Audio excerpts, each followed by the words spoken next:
Esse é o Ancapsu e nós vamos falar agora sobre a eleição para juízes no México, tá? Esse dia de ontem, no dia 1º de junho, teve a primeira eleição para juízes no México em várias cortes.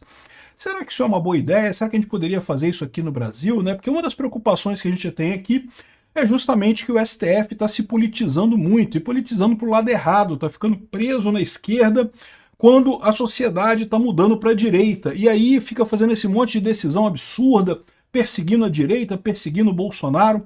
Será que votar para juiz é uma alternativa? Vamos entender esse caso aqui. Essa notícia foi sugerida por Peter de Sunguinha Branca Libertária, convidado e várias outras pessoas. Obrigado aí ao pessoal que sugeriu notícias lá no nosso site, no visãolibertaria.com.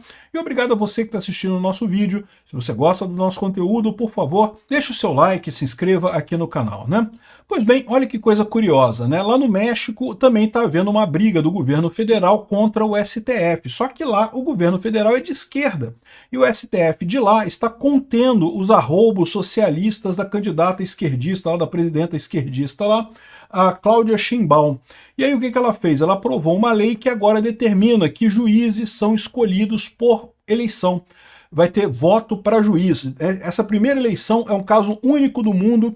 O país renovará 2.600 cargos do judiciário por meio de voto direto da população. E tem havido um questionamento muito grande, porque no mundo inteiro não é feito assim, tá? Na maior parte dos países existem alguns cargos de juízes em alguns estados americanos, mas tipicamente cargos de juiz muito do início, que são eleitos, e também na Bolívia também tem alguns cargos que são eleitos de juízes. Mas fora isso, no resto do mundo inteiro, a ideia é que a justiça seja uma coisa técnica, né? Você vai pegar a lei, quem faz a lei é o parlamento, que o parlamento sim é eleito, por isso o parlamento faz a lei, deveria ser em qualquer democracia, em qualquer república, o principal poder é o parlamento, é o Congresso, e o judiciário só vai julgar de acordo com a lei. Mas o que acaba acontecendo no mundo inteiro é assim, é uma coisa que o juiz, na hora de interpretar a lei, ele pode fazer uma ginástica mental ali, tirar uma hermenêutica pentadimensional tirada do rabo e julgar conforme ele acha melhor, né? Existem, lógico, vários mecanismos de controle para isso no mundo, mas a verdade é que até aqui o melhor mecanismo de controle é uma Suprema Corte que não queira se meter na política, né? O que acontece nos Estados Unidos, o que acontece em muitos países da Europa. O problema é que cada vez mais a gente tem visto esse fato, né? A esquerda está perdendo poder no mundo inteiro, e como muitos no judiciário são extremamente progressistas, extremamente esquerdistas, é aquilo que eu falo para vocês, todo funcionário público tende à esquerda. Não estou dizendo que todo funcionário público é de esquerda, mas há uma tendência. Por quê?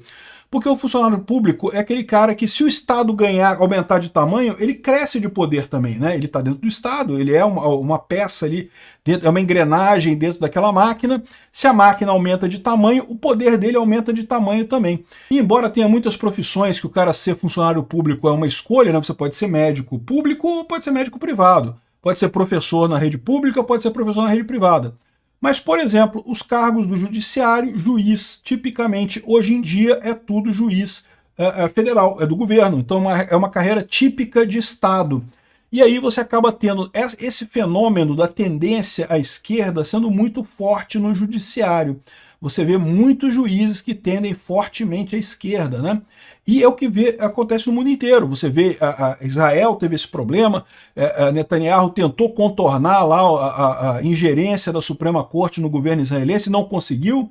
Os Estados Unidos têm esse problema, menos porque a Suprema Corte nos Estados Unidos é mais respeitosa ali dos mandatos originais. Na Inglaterra eles têm esse problema também, e olha que na Inglaterra nem era para ter Suprema Corte, porque é uma monarquia, não deveria ter Suprema Corte lá, mas enfim, de qualquer forma, existe esse problema também, existe agora um tribunal constitucional inglês, uma Suprema Corte inglesa, que tem causado problema para eles também. Enfim, isso é uma tendência no mundo inteiro. Não estou nem falando aqui do Brasil, que no Brasil todo mundo conhece o problema. A nossa Suprema Corte está totalmente descontrolada. A esquerda aqui no Brasil está perdendo força, tanto a extrema esquerda do Lula, quanto a centro-esquerda do PSD, do PSDB, do Geraldo Alckmin, do Kassab, dessa turma toda. E aí o que restou para esse pessoal é justamente o judiciário segurando as pontas dessa turma, né? E aí estão partindo para a política direto. Lá no México acontece algo similar, mas por outro lado, né, o governo é de esquerda e está reclamando de uma Suprema Corte de direita. E aí decidiu fazer uma mudança. Não, vamos começar a eleger juízes. E isso eu não sei se é uma boa notícia, porque, de novo, o que isso vai acabar causando? Vai acabar causando a politização ainda maior das cortes lá no México, né? Porque para pensar, agora, se o juiz ele quer manter o cargo dele, ou quer ganhar cargo, ele tem que ser ainda mais político.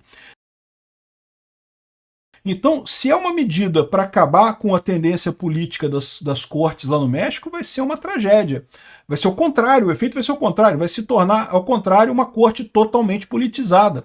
O correto seria a isenção técnica, né? Mas isso realmente, aqui no Brasil, por exemplo, esse barco já partiu, né? O STF abertamente persegue Eduardo Bolsonaro sem motivo nenhum, sem lei nenhuma, todo mundo sabe que é errado e, no entanto, o pessoal segue nesse caminho. Então eu fico me perguntando, será que era uma boa alternativa esse negócio de escolher juízes? Né? Vamos ver como é que vai ser a experiência do México. É uma experiência única, né? Aqui, ó. Todos os juízes do país, inclusive os da Suprema Corte, serão eleitos por voto popular. Não vai ter mais concurso para juiz lá. Na verdade, vai ter um concurso. Tem uma prova aqui, ó, que exige você tem que ter licença para advogar, ter uma nota média 8 durante o ensino superior, então o pessoal tem que ter tido uma média muito boa no ensino superior, não ter sido preso nem condenado à prisão no México, e não há exigência de que o candidato tenha sido ido a julgamento em outro país, porque tem um dos candidatos lá que já foi preso nos Estados Unidos por tráfico de drogas. Olha que coisa, um dos candidatos a juiz é envolvido com tráfico de drogas. Isso é um outro problema, né? Mas enfim, se bem que, no final das contas, aqui no Brasil também o pessoal coloca nas cortes superiores advogados de facções criminosas, enfim. Botaram o Flávio Dino, cara. O Gordola, bicho. O Gordola tá julgando agora o caso dos respiradores lá do Consórcio Nordeste, que ele era parte, ele era governador do Maranhão na época da pandemia, então ele é um dos responsáveis pela compra dos respiradores lá, e ele que tá julgando o caso.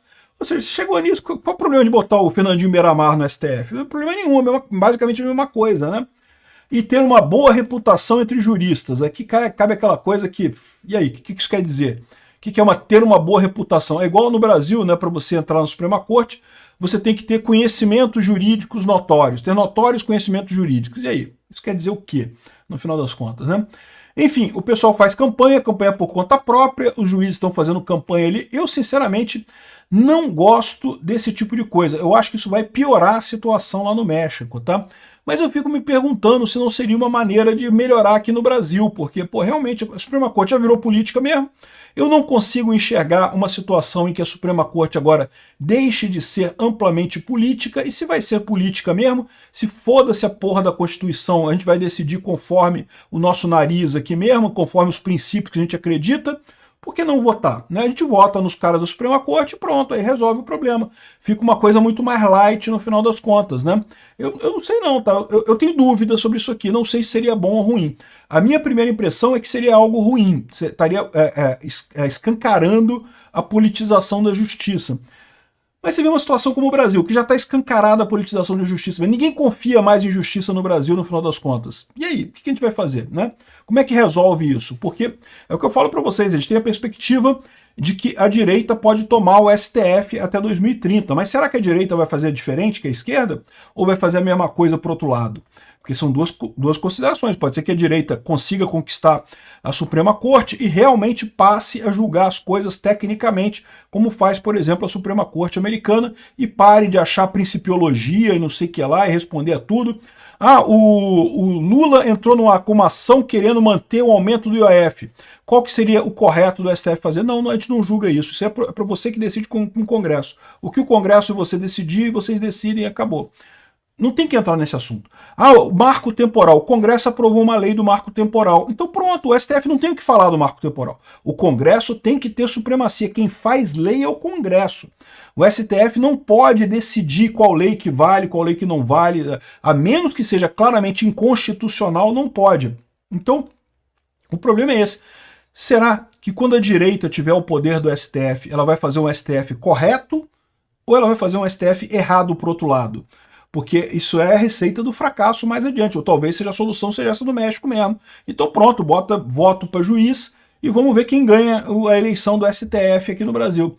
Eu vou te falar uma coisa, é uma coisa complicada isso, não é uma decisão fácil não, poucos países, nenhum país do mundo faz isso. Segundo eles estão dizendo aqui, parece que tem alguns estados americanos que tem algumas vagas que eles fazem assim. Nos Estados Unidos é comum eleger procurador, procurador é comum, mas procurador não é a mesma coisa que juiz. Procurador, o cara é para acusar mesmo, então, em tese, você tem ali a possibilidade de eleger um procurador mais rigoroso ou um procurador menos rigoroso, conforme o interesse da população. Não vejo muito problema, mas o juiz tem que ser técnico, o juiz tem que ser o cara isento, tem que ser o cara que não se mete em política, né? Deveria ser, né? Mas olha só, Alexandre de Moraes, cara, olha só o absurdo que a gente tá vendo lá no STF, cara, não tem lógica isso, né? Enfim, será que essa é a solução?